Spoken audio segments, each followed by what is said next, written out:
मुझे एक बात याद आई, दो भाई थे, उन दोनों के बीच में एक ही लड़का था।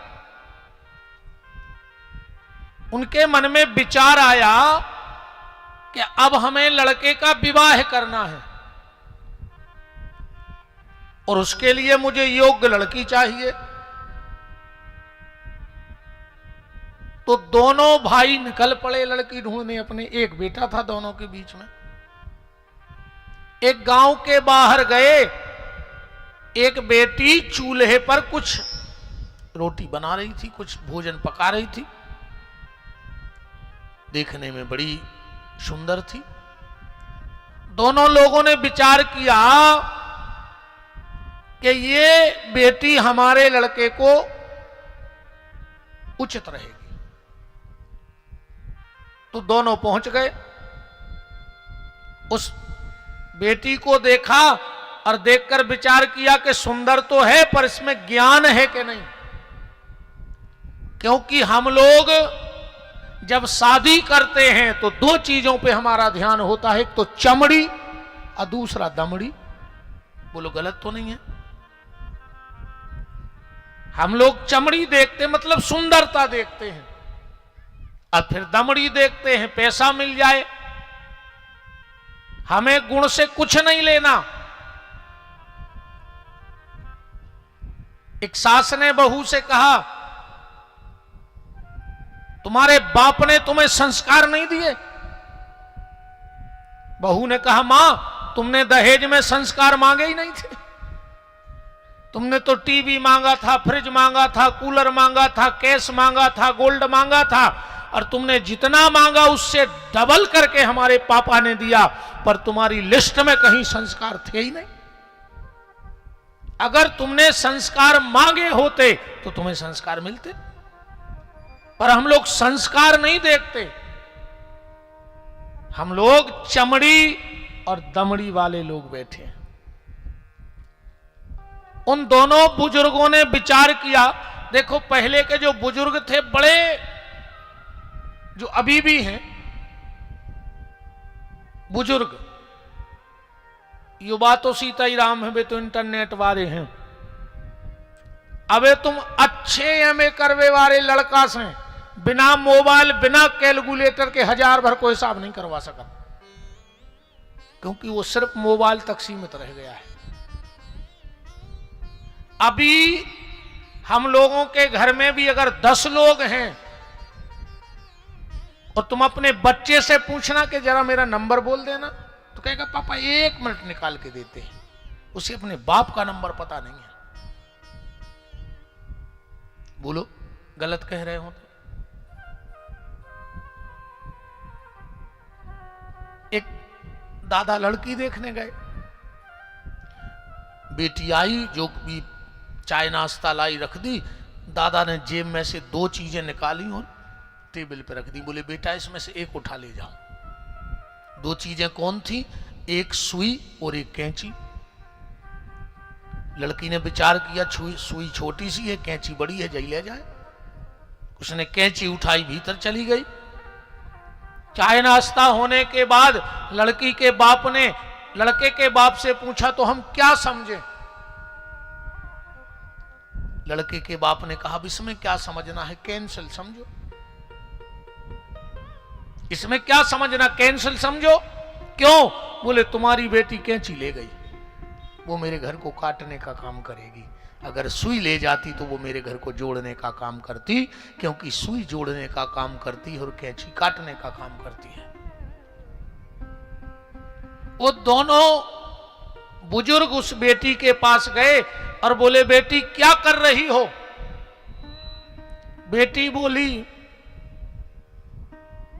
दादा एक को पकड़ रही हूं, 100 को परख रही हूं। एक को पकड़ रही हूं और 100 को परख रही हूं। दोनों व्यक्तियों ने कहा दिमागदार है लड़की, घुमा के जवाब दे रही है। तुम्हारे पिताजी कहां गए? बोले वो पानी बांधने गए हैं। और तुम्हारी मां कहां है? बोले भाई वो एक के दो कर रही है। और कौन है घर में? बोले भाई। बोले वो कहां है? बोले वो पागल खाने गया है। अब बुजुर्गों का दिमाग चकराया कि वास्तव में ये बेटी गुणी है। बात सिर्फ हम ये कह रहे कि संकेत की भाषा में अगर तुम ना समझ पाए तो जिंदगी में तुम कभी नहीं समझ पाओगे। और इंसान होकर आप लोगों ने पहले देखा होगा, और अभी भी अब कम होता है। पहले शहर में भी गांव में भी एक बंदरिया वालो आत तो अबे भी आत अब कम दिखाते हैं। भी एक छोटी सी बंदरिया ओखो फ्राक पहना दई, एक गंजी दे दई, एक डंडा, कहीं भी बैठ जात तो वो खेल लगा कर। ज्यादातर बंदरियों को नाव रे तो बसंती, ज्यादातर उन्हें ऐसो डंडा करो बोले लंका लूट जा बसंती, सो बंदरिया ये तरफ से वो तरफ, ये तरफ से वो तरफ करते। सास ने मूसर मारे कहां घले, ऐसी पीठ बताती थे। पानी भरवे कैसी जे हो, तो वह तबलिया रख के जब वह चलती था नक्शी बंदू, इतनी अच्छी लगती, लाल सी फिराक पहने। मतलब वो सिखाओ गो कहा है ना, कोई ने तो को सिखाओ हुई है। रे बंदरिया सीख गई, आज को आदमी नहीं सीख रहा हो, वो दिन रात सिखाओ जा रहा हो, फिर भी ये आदमी के दिमाग में नहीं बैठ रही। वो बानर होके सीख गया और तुम नर होके नहीं सीख पा रहे। पहले भालू आता था, भालू, वो नचाने वाला कहता था भोला ससुराल जाओगे, तो वो भालू ऐसी गर्दन करत तो हाँ जी है। सास नाव पलंग बिछे बैठो, ऐसी गर्दन। ससुर नाव चद्दर बिछे बैठो, घर वाली फटी दरी बिछे बैठो, सुबह फर्श में लौट जाते तो ऐसे सो है। फिर याद होगा ना सबको, उसे भी किसी ने सिखाया होगा, वो सीख गया। पर आज के आदमी के दिमाग में नहीं बैठ रही कोनो बात। शेर कितना हिंसक जानवर है, पर जब वो भी पिंजड़े में होता है और ट्रेनर कहता है बाबूजी आए राम राम करो, वो बिल्कुल नहीं जाने के राम क्या है।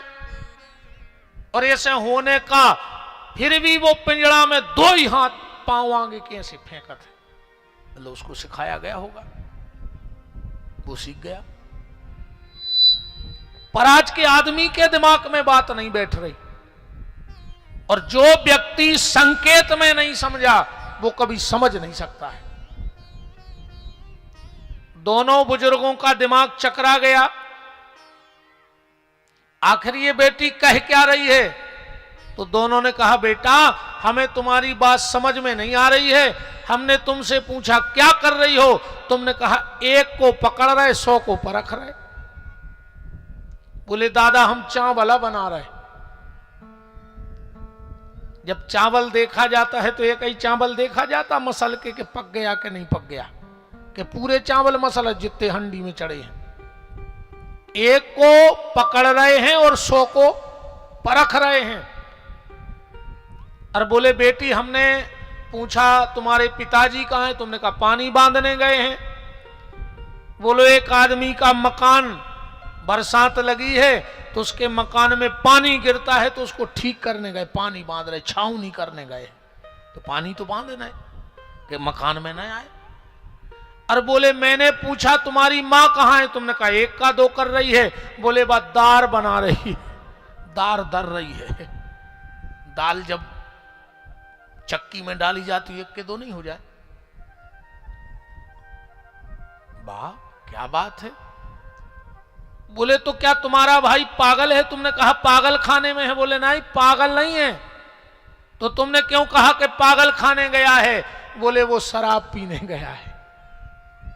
और जो शराब पीने जाता है वो पागल ही है ना। कई बार लोग कहते हैं कि आदमी शराब पी के बेहोश होता है, हम इस बात को नहीं मानते। कोई कुछ भी कहे हम नहीं मानते।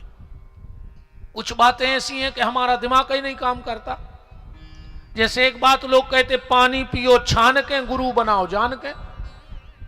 ये कहावत तो लगभग सबने सुनी होगी कि पानी पियो छान के और गुरु बनाओ जान के। कितने लोग सहमत हो अच्छा इस बात से? कितने लोग इस बात को सबने सुनी, कोई नई बात नहीं बता रहे हम। तो क्या ये बात सत्य है कि पानी छान के पीना चाहिए? और अगर ये बात सत्य है तो अभी हम इसी शिवालय में किसी नाली से एक कुप्पा भर के मंगवा रहे हैं। आप जितनी बार कहो हम उतनी बार छनवाएंगे। अब कौन कौन पिएगा जरा हाथ उठाओ। बात तो तुम्हारी है, तुम ही लोग कहते कि पानी पियो छान के। हम 1000 बार उस पानी को छनवाएंगे, तुम कहो तो हम 10,000 बार छनवाएंगे, पर क्या कोई पिएगा? कोई नहीं पिएगा। कुछ बातों में अपना अनुभव लगा लेना चाहिए। मेरे हिसाब से पानी पियो जान के पीने लायक है कि नहीं है? पानी छान के मत पियो, पानी जान के पियो कि ये पीने लायक है कि नहीं है। और गुरु बनाओ छान के। ऐसे गुरु नहीं, आजकल तो तमाशो मचका गुरु दीक्षा। कोनो भी बड़ो सो बाबा जी आओ, लाओ नारियल में बैठे होते हैं। तमाशो मच के रह गो। गुरु ने भाव कपड़ा हो गए, हर महीना बदले जा रहे। हमारी सुन लो एक बहुत कड़वी बात, जिंदगी में 2 चीजें कभी डबल नहीं होती, एक बाप और एक गुरु। कभी डबल नहीं होते। न 2 बाप होते हैं किसी के और न 2 किसी के गुरु होते हैं। मानो सबको, श्रद्धा सब में रखो, पर गुरु मंत्र जीवन में सिर्फ एक बार लेना अपनी जिंदगी में। नाटक मत करो। अरे ऐसे कछु होने नहीं है कि तुम चाहे जो महाराज के ते पहुंच गए, तोल गया ना गया तो लगने 100-200 रुपये लगने बे बैठे। अकेले काना ही फूके से बैकुंठ जाने तो हम बता रहे 10 रुपये ले जा कंप्रेसर पे, लगवा दो कान में सटक।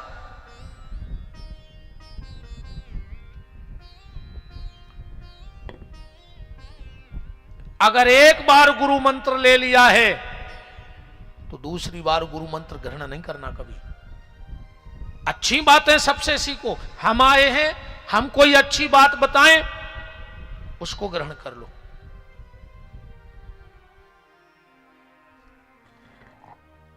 सीताराम।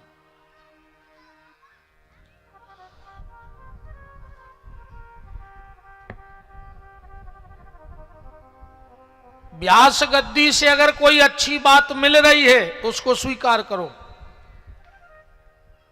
अच्छा फोटो बन लिया है, चलो अच्छी लग रही। जय हो भगवान।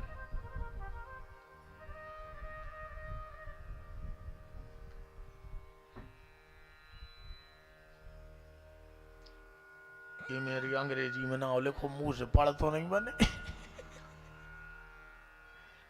क्या करें अब भाई, जो कछु है सो है, अब हम क्या करें जब बनता ही नहीं है। अच्छा प्रिंस पटेल, हाँ भैया धन्यवाद। नहीं नहीं अब नहीं बने यार भैया, जो कछु तो हम क्या करें। सीताराम जी महाराज की।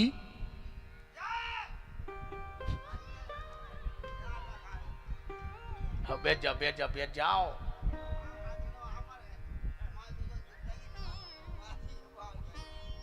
सीताराम सीताराम। हाँ बे नहीं मनने राम।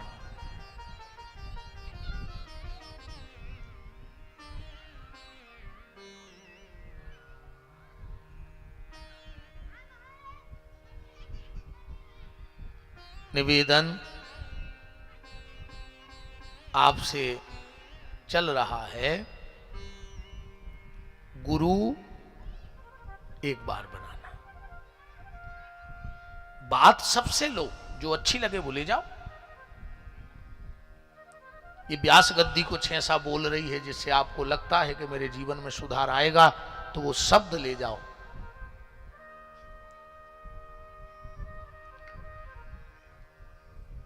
बात चल रही थी कि लोग कहते हैं कि व्यक्ति अभी अभी बाद में प्रभु जी ब्राजो को नाराज नहीं हुई, नुकसान तो हम ही रोआ होते, हर का माला आ रही और माल आ रहा हो, सो माला भी नहीं मिल पा रही, हमें माल भी नहीं मिल रहा, नुकसान तो हमारे 150 रुपए चढ़ हैं जे कोई तेनवा है मनवा आखिरी में सब जने जे को ले आए हो सो तब राजो चढ़ा दियो, एक ने भगियो बिना चढ़ाए। उन बीच में डिस्ट का है मुंह से विद्वान विद्वान है नहीं, कम हम भूल गए तो गए, और अपन को मुसीबत जगह भारी पढ़े लिखे यहाँ हैं कि हमें सब रटो आ बैठो, अपन जो खबर आत गई जो बोलत गए, ये कई शब्द चूक गए, हमें खबर ही नहीं देने के हम बोल के आ रहे थे। जया है दिक्कत और कच्छू दिक्कत नहीं है। सीताराम जी महाराज की जय। लोग कहते हैं कि व्यक्ति शराब पी के बेहोश होता है, पर मेरा मानना है व्यक्ति शराब पी के बेहोश नहीं होता, बेहोश आदमी शराब पीने जाता है। जिसको ना परिवार का होश है, न जिसे बच्चों का होश है, न जिसे पत्नी का होश है, न जिसे माँ बाप का होश है, अगर थोड़ा सा भी होश अगर उसे होता तो मैं गारंटी देता हूं वो कभी शराब पीने नहीं जाता। तो शराब बनती काहे से है? महुआ से। महुआ की शराब बनती है। आप लोगों ने देखा होगा, अभी तो सीजन चल रहा है महुआ का। जब महुआ जिस पेड़ में आता है तो सबसे पहले उस पेड़ के पत्ते गिरा देता है। तो जहां उसका जन्म हुआ उसने उसी वृक्ष को नष्ट कर दिया, तो जिसके घर में जाएगा उसके घर में क्या होगा? जन्म देने वाले को भी नहीं छोड़ता महुआ, फिर जाम लेने वाले को कैसे छोड़ देगा? तो बात चल रही है संकेत के भाषा की। अगर संकेत समझ में आ गया तो सब समझ में आ गया, अन्य आओ तो फिर यह सो रहे थे कहूँ जी को जोन स्वभाव जाए ने जी से और नीम ने मीठी हुए खाओ घुड़ुक घी से, कितना सत्संग करा दे पर आदमी अपनो स्वभाव नहीं छोड़ा। तो मूर्ख तो जी में बदलता ही नहीं है। मूर्खों की हालत ऐसी होते। सुनो, एक आदमी गधा लेके निकलो कि स्कूल के तैसे सो मास्टर बच्चा से कह रहे थे बैठ जा गधा, और उन्हें सोची जो तो गधों को स्कूल आई, में स्कूल में गधा पढ़त कहा है। सो वो अपनों गधा लेके स्कूल पहुंचो। मास्टर भी मस्त था तो हम उज्जे पगला कह लो का मास्टर साहब स्कूल में गधा पढ़त है? वो कहने लगो गधा ही गधा पढ़त। तो कहने लगे हमारे गधा को नाव लिख ले, गधा को नाव तो भूरा। मास्टर ने सोई नकली रजिस्टर उठा के और नाव लिख दो कोई भूरा गधा कोई एडमिशन, और तो मजाक में है। बोले अब क्या करने? बोले अब छोड़ जा, तुम जाओ। फिर वो सही में छोड़ गाओ। बोले कब आए? बोले आज जो 2-5 साल लगे हैं पढ़वे लिखवे में। अरे बोले तो नहीं पढ़ाने, वो तो चिट्ठिया बाँचन लगे, इत तो पढ़ाने। बोले तो ठीक है 15 दिन बाद आ जो। फिर 15 दिन बाद वो पूछो, गधा तो भगाई गाओ, तो कहा हूं गधा रहे। कहने लगे मास्टर साहब हमारा भूरा कहाँ है गधा? पढ़ लिख गाओ। अरे बोले भैया तुम्हारा भूरा गधा। तुम क्या कह रहे? पढ़ लिख गाओ, कलेक्टर बन गाओ कलेक्टर। अरे वो भारी खुश के मुरु गधा कलेक्टर बन गाओ। वही समय उस शहर में आओ तो कलेक्टर भारी भूरा गोरो नारो जोते से न करो। सु कलेक्टर साहब जा रहे जोते चले भूरे, अरे भूरा, अरे भूरा। अब जब कलेक्टर को नाम नहीं को सुन चिल्ली आ रहा हो। जैसे ही कलेक्टर साहब गाड़ी में बैठने लगे जो तो पांव पकड़ गए। कह लो अरे भूरा घरे नहीं चल रहे। कलेक्टर साहब को गुस्सा आगे सुने एक लात दई। कह लो अरे भूरा कलेक्टर बन गया मनु लात मार वो नहीं छोड़ोते।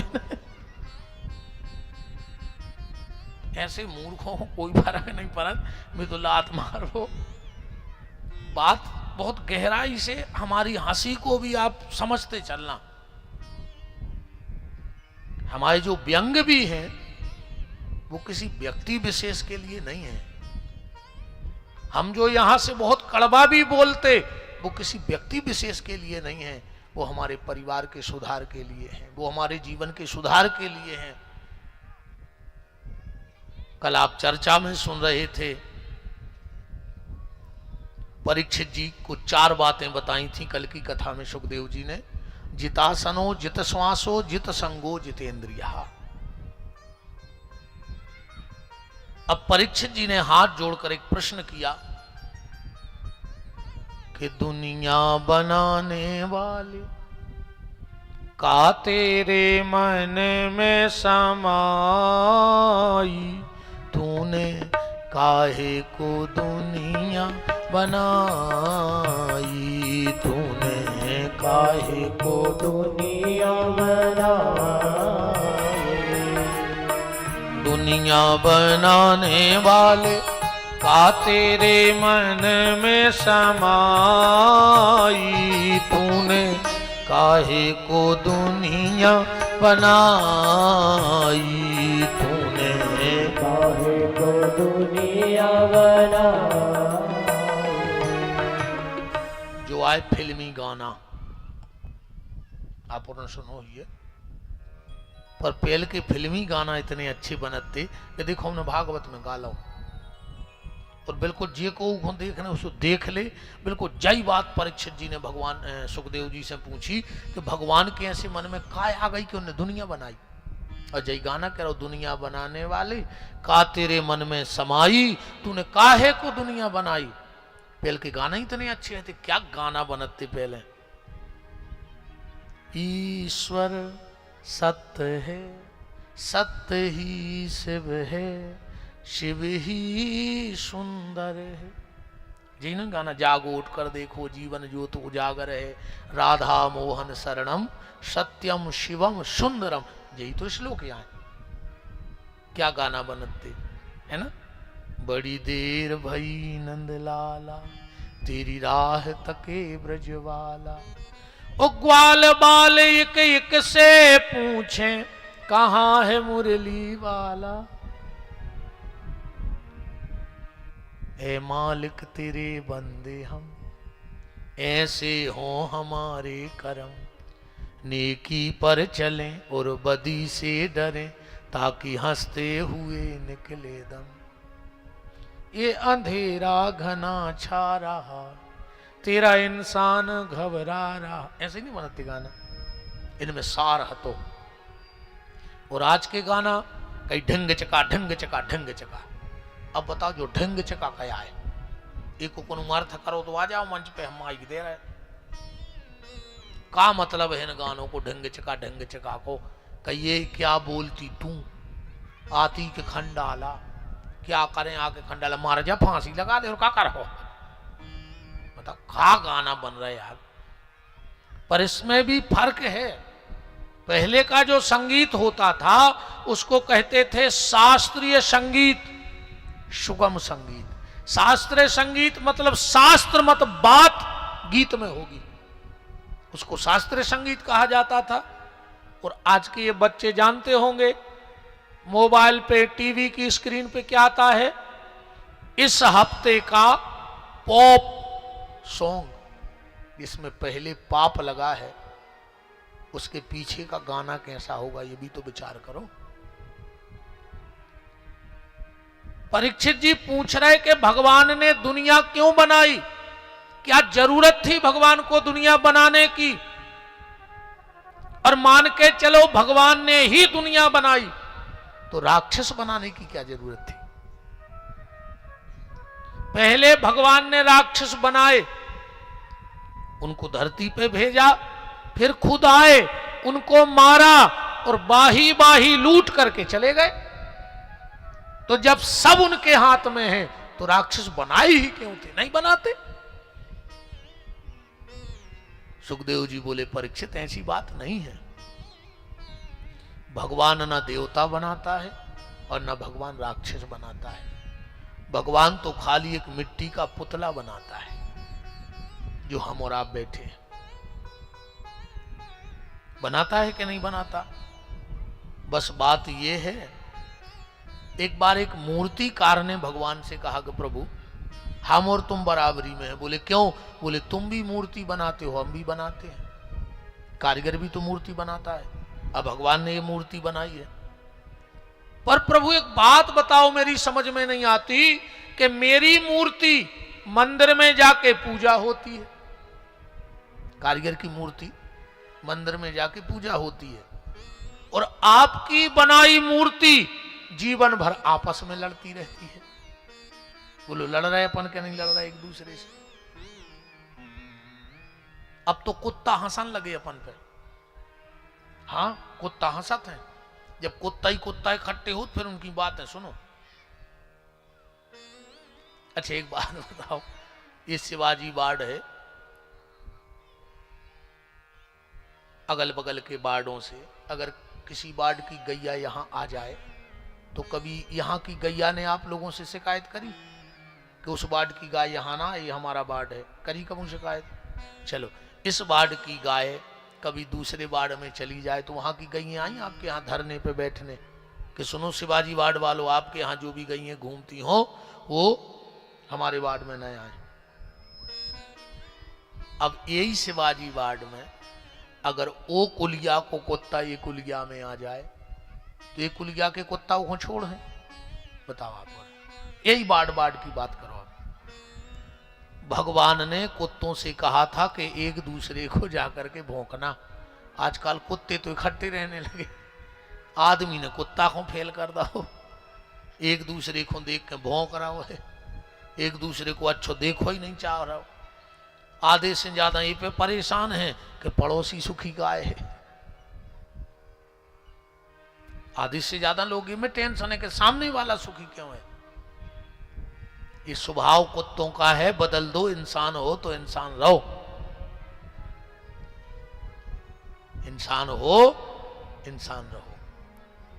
तो भगवान ने ना राक्षस बनाए ना भगवान ने देवता बनाए, भगवान ने खाली एक पुतला बनाया।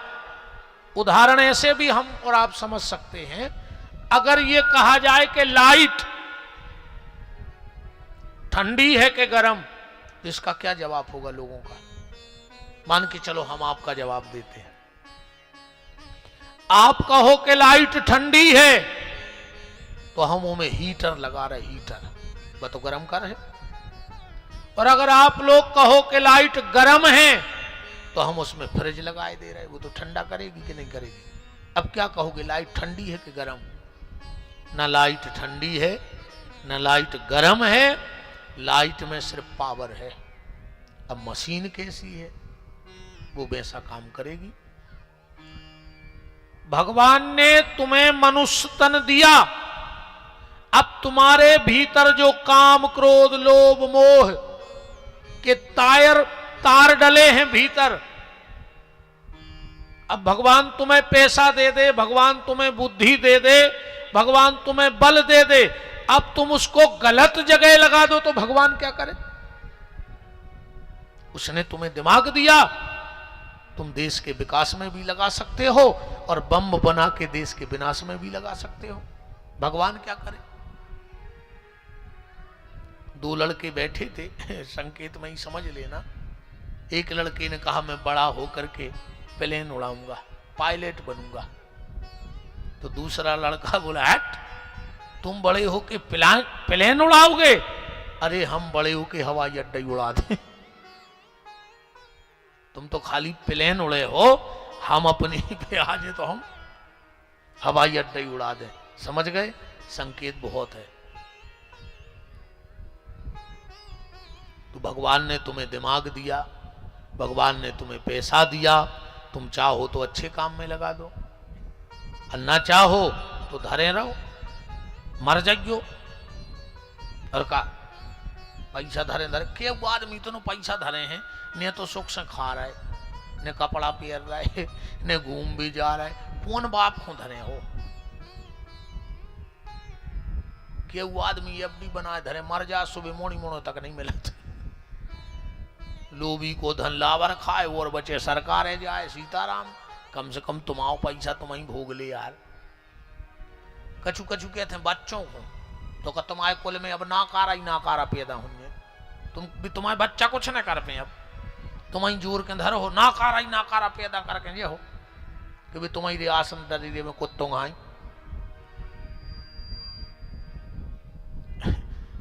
उपयोग करो, उपयोग, समय का उपयोग करो, धन का उपयोग करो, बुद्धि का उपयोग करो, पर इनका दुरुपयोग मत करो। आदमी दुरुपयोग में ज्यादा लगा रहा हो धन बुद्धि, पर इनको उपयोग करो। अगर ईश्वर ने तुम्हें दिया है तो उसका उपयोग करो। तो परीक्षित न भगवान देवता बनाता है ना राक्षस, वो तुम्हें पावर देता है। उस पावर का तुम क्या उपयोग कर रहे, ये तुम्हारे हाथ में है। चलो, परीक्षित ने दूसरा प्रश्न किया, भगवान एक बात बताओ, जब भगवान ने सृष्टि बनाई तो भगवान का साथ किसने दिया? आप तो कह रहे भगवान के पहले कुछ था ही नहीं, तो फिर भगवान का साथ किसने दिया? और रामायण में स्पष्ट लिखा है, संग सहाय न दूजा, कोई सहायक नहीं था। भगवान ने सृष्टि बना दी, तो कैसे बनाई?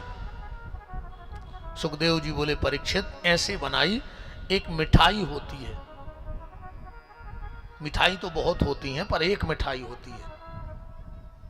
जैसे आप रसगुल्ला बनाओ तो 3 चीजों की आवश्यकता तो पड़ेगी, खोया, शक्कर और घी तेल, जब रसगुल्ला बनेगा। तुम बर्फी बनाओ तो 3 चीजों की आवश्यकता पड़ेगी, शक्कर, बेसन और घी। तुम बूंदी भी बनाओ तो 3 चीजों की आवश्यकता पड़ेगी। पर दुनिया की एक मिठाई ऐसी है, उसे बनाने के लिए किसी की आवश्यकता नहीं और मिठाई बन जाए। जानते हो आप लोग उस मिठाई को? कुछ नहीं डलेगा, एक चीज से मिठाई बनेगी। आप पेड़ा भी बनाओ अगर दूध के, तो में शक्कर तो डालने पड़े कि नहीं डालने पड़े? पर एक मिठाई है, अपन सागर वाले हैं, जानते हैं, जे को नाम है गड़िया घोल्ला। बताओ में का डलत है? काजू, लौंग, इलायची, किशमिश, काजू, कुछ नहीं। शक्कर को पानी में डालो, सांचा में धरो, शक्कर गड़िया घोल्ला बन गया। तो जैसे एक शक्कर से गड़िया घुल्ला बन जाता है, ऐसे एक शंकर से सारी सृष्टि बन जाती है, उसको किसी की आवश्यकता नहीं है। परीक्षित जी बोले, चलो ये बात भी हमने मान ली। अब तीसरी बात हमारी ये बताओ आप कि चलो भगवान ने सृष्टि बनाई, अकेले ने बना दी, तो मटेरियल कहां से आया? आप तो कह रहे कुछ था ही नहीं, कुछ नहीं था, सिर्फ अंधकार था। तो ये मटेरियल कहां से आया? जैसे स्वर्णकार जेवर बनाता है, पर उसके लिए सोना चांदी तो चाहिए, तब तो जेवर बना पाएगा। शिल्पकार मकान बनाता है, पर उसके लिए मटेरियल चाहिए। हलवाई पकवान बनाता है, पर उसके लिए राशन चाहिए। ऐसा कोई हलवाई नहीं जो बिना राशन के तुम्हारे घरे आवे और सब बना के चलो जाए। ऐसा कोई दुनिया में स्वर्णकार नहीं जो तुम जाओ और वो आए कि लो ये जीवन लो। अब मुझे आप ये बताओ कि जब कुछ नहीं था तो ये मटेरियल कहां से आया? और सुखदेव जी ने बड़ा सुंदर उदाहरण दिया। कहा, राजन, एक कीड़ा होता है, वो कभी ना पानी पीने जाता है कहीं, ना कुछ खाता है, अकेला आता है और निर्माण करके चला जाता है। उस कीड़े का नाम क्या है? उस कीड़े का नाम है मकड़ी। एक मकड़ी तुम्हारे पूरे घर में जाला बुन के चली जाएगी, पर क्या कभी किसी ने मकड़ी को पानी पीते देखा? कहां से आते है इतना जाला, कहां से बुनती है? वो अपने भीतर से प्रकट करती जाती है और पूरे घर में जाला बुन करके चली जाती है। ऐसे ही परमात्मा है, उसको जब जिस वस्तु की आवश्यकता पड़ती है वो स्वयं अपने भीतर से प्रकट कर लेता है और संसार की सृष्टि को रच देता है। राजन, वो बड़ा कारीगर है, बहुत होशियार है, इतना बड़ा कारीगर है, इतना बड़ा कारीगर है। आजकल मकान बन रहे हैं तो खिड़कियों में ऐसा कांच लग रहा है कि भीतर वाला तो देख ले कि बाहर कौन है, पर बाहर वाला नहीं देख पाता कि भीतर कौन है। बोलो दिखता है ना आजकल ऐसे अब कांच लगन लगे हैं। ये कांच का आविष्कार कहां से हुआ?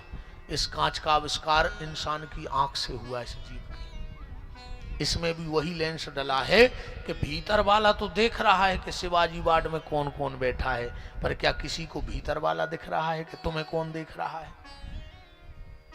इसी आंख से सब दिख रहा, पर तुम आंख में से देखो तो तुम्हें भीतर को दिखा जे कि नसें मसें कहां की टूट गई, कहां के सो है। ये वही कांच लगा है। और जो मनुष्य है भगवान ने बड़े प्यार से बनाया इसको। बस क्या होगा कि मनुष्य बनावे के बाद फिर भगवान ने कछु नहीं बना। काश भगवान ने सोची या तो बहुत बड़ी गलती हो गई, हमने आदमी बना दो। हाँ, आप कभी पढ़िएगा सृष्टि में अंडज, पिंडज, स्वदज, ये सब बनाए भगवान ने पहले, सबसे आखिरी में मनुष्य बनाओ। और मनुष्य बना के भगवान इतना परेशान है वो दिन से, इतना परेशान है। भगवान कह रहा हमने कौन घड़ी में आदमी बना दो, क्योंकि और कमों को भगवान के रोबेगा वो नहीं है आदमी के अलावा। और हमें लगता उसी दिन से भगवान छुप गया आदमी बना के कि हम मिले ही नहीं। भगवान ने आदमी बनाया, आदमी ने अपनी डिमांड चालू करी। एक दिन भगवान बोले कहां छुप जाएं अब? तो किसी ने कहा हिमालय पे छुप जाओ। भगवान बोले जो आदमी आए एक न एक दिन हिमालय पे पहुंच जाए, सो पहुंच गओ। बोले हम तो नहीं छुप रहे। किसी ने कहा तुम एक काम करो चंद्रमा पे छुप जाओ। भगवान बोले वो तो पहुंच जाए आदमी, सो पहुंच गओ। अब भगवान ने सोची ऐसी जगह कहां से ढूंढे जहां में आदमी ने ढूंढ पाए। तो एक संत बोले प्रभु हमें ऐसी जगह बता रहे कि आदमी उते आपको कब ढूंढ है ही नहीं, और सब जगह ढूंढ है। बोले कहाँ? बोले तुम जाके आदमी की आत्मा में छुप जाओ, आदमी के भीतर छुप जाओ। आदमी हर जगह ढूंढेगा पर कभी अपने भीतर भगवान को नहीं ढूंढेगा। और ढूंढ भी नहीं रहा आदमी। मंदिर में ढूंढ रहा है, तीर्थों में ढूंढ रहा है, और अपने भीतर नहीं ढूंढ रहा है। क्योंकि ईश्वर तो यहां छिपा बैठा है, तुम्हें यहां प्रकट करना है उसको। और जिस दिन यहां प्रकट हो गया हृदय में, तो मैं गारंटी लेता हूं वो पृथ्वी के कण कण में तुम्हें नजर आने लगेगा। और जब तक यहां नजर नहीं आएगा तो तुम कहीं चले जाओ, वो तुम्हें नजर नहीं आएगा। फिर कण कण में ईश्वर है, हर जगह ईश्वर है।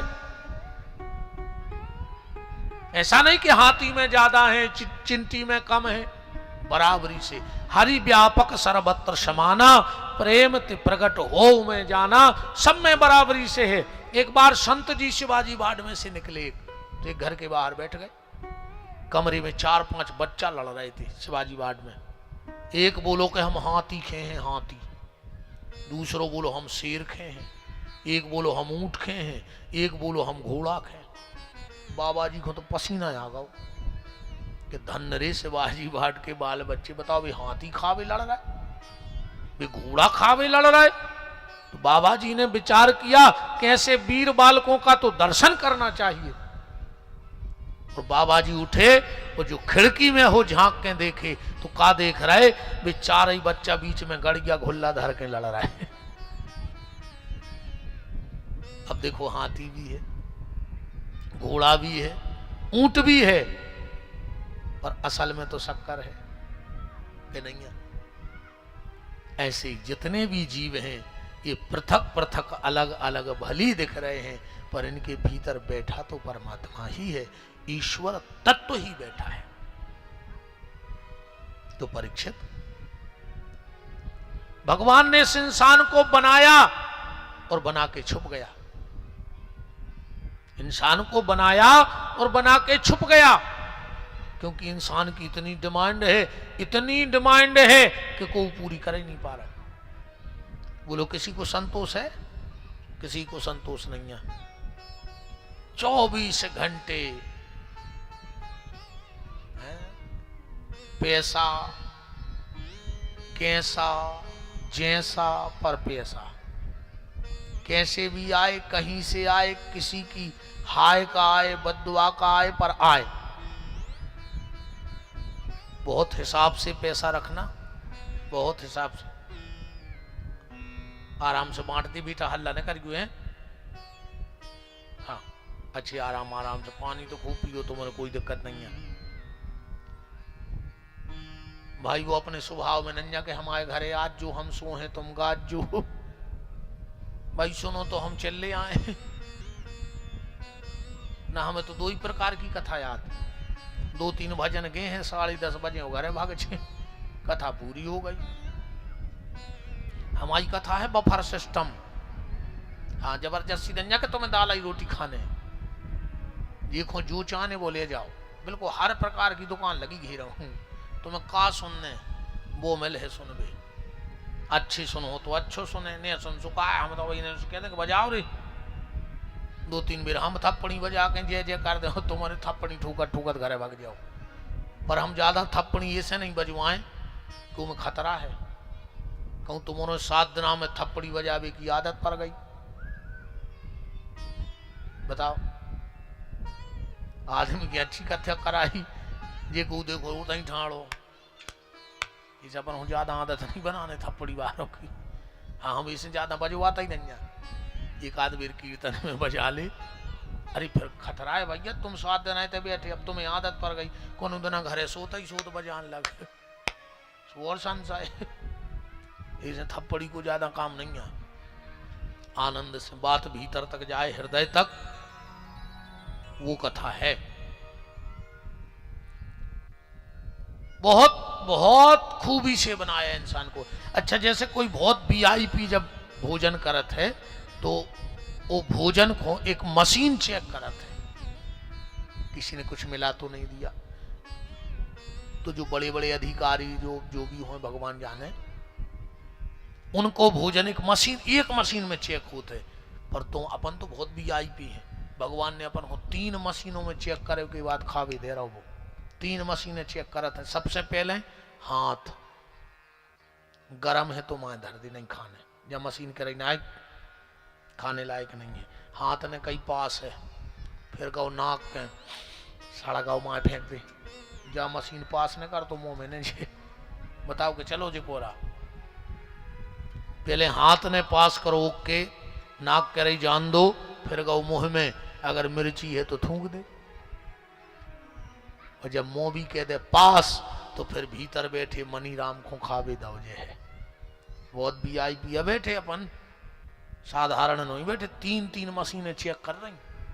जब हम कहूँ भोजन करते हैं भी तो उनकी एक ही मशीन चेक कर रही। आपको कहे में तो कहिए तुम कितने बड़े वीआईपी हो, जितने बड़े हम वीआईपी हैं। 3 मशीनें परमानेंट, खतरा भी नहीं है। बहुत बड़ा कारीगर है वो जो कर सकता है वो कोई नहीं कर सकता। जब अर्जुन भगवान के साथ द्रौपदी के स्वयंवर में जा रहे थे तो भगवान बोले अर्जुन स्वयंवर है और तुझे पता है? बोले क्या प्रभु? बोले खोलत तेल में ऊपर मछली घूम रही है और खोलत तेल में आंख देख के तुम्हें ऊपर भेदने हैं। अर्जुन बोले प्रभु जा बताओ। जब सब कछु हम कर रहे हैं तो तुम्हें काहे खुलेवा जा रहे हम? भाई हमारी को बाण साधने, हमारी को तेल में मछरिया देखने, हमारी को आंख परखने और हमारी को आंख को भेदन करने, तो आपको काहे लवा जा रहा है? भगवान बोले अर्जुन जो काम तुम नहीं कर सको वो हम कर रहे होते हैं। अर्जुन बोले अब बचो का है, सब हमारी को तो करने। भगवान बोले अर्जुन तुम बाण साध सकते हो, मछली देख सकते हो, ऊपर निशाना साध सकते हो, पर जो तेल खोल रहा है वो स्थिर तो हम ही कर रहे हैं, वो तुम नहीं कर सकते हो। वो काम हम करेंगे जो तुम नहीं कर सकते हो। भगवान वो करता है जो इंसान नहीं कर सकता है। उसकी कारीगरी का कमाल तो देखो आप। एक बहुत बड़े शेठ के घर में एक संत पधारे, बड़ा बंगला था, भगवान को मानता नहीं था, पर आ गए संत जी। भगवान ना जाने कब किसको किसके माध्यम से बदल दे, ये भी पता नहीं है। हाँ, जीवन में एक ठोकर ऐसी गलती है कि व्यक्ति अपने आप परमात्मा की तरफ मुड़ जाता है। सेठ ने कहा मैं कैसे मान जाऊं कि ईश्वर जी ऐसा कोई तत्व है? संत ने कहा बेटा तुम उसको किसी भाव में जपो, पर एक तो है ऊपर जो सारी सृष्टि को चला रहा है। बोले इसका कोई प्रमाण है? संत बोले अब कल देखेंगे, आज तो मैं थका हुआ हूं, कल देखूंगा। संत जी सुबह छत पे गए, 10,000 लीटर की टंकी रखी थी पानी से भरी। संत जी बोले सेठ जी इधर आओ। बोले तुमने छत पे कुआं खुदवाओ। छत पे कुआं क्यों खुदवा लिया? अरे बोले ये कुआं थोड़ी है। बोले फिर?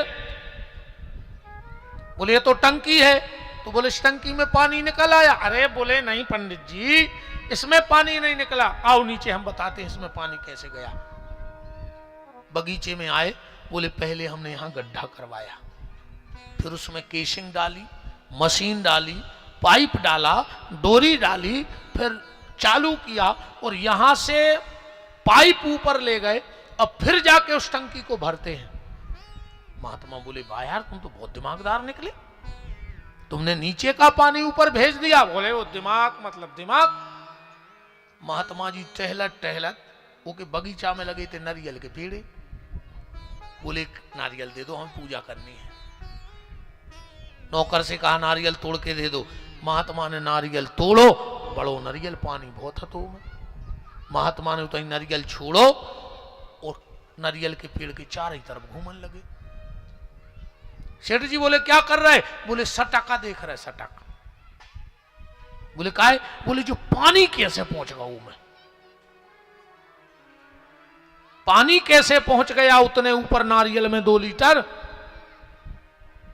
सेठ बोला महाराज हम समझ गए तुम क्या समझाना चाहते हो।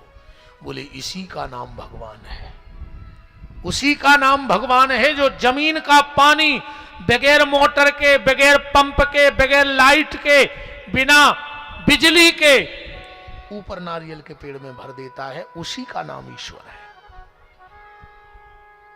बोले कहूं सटक तो डारा था नहीं है भगवान के, डारा था नारियल में तो पानी चढ़ा भी, उसका नाम ईश्वर है।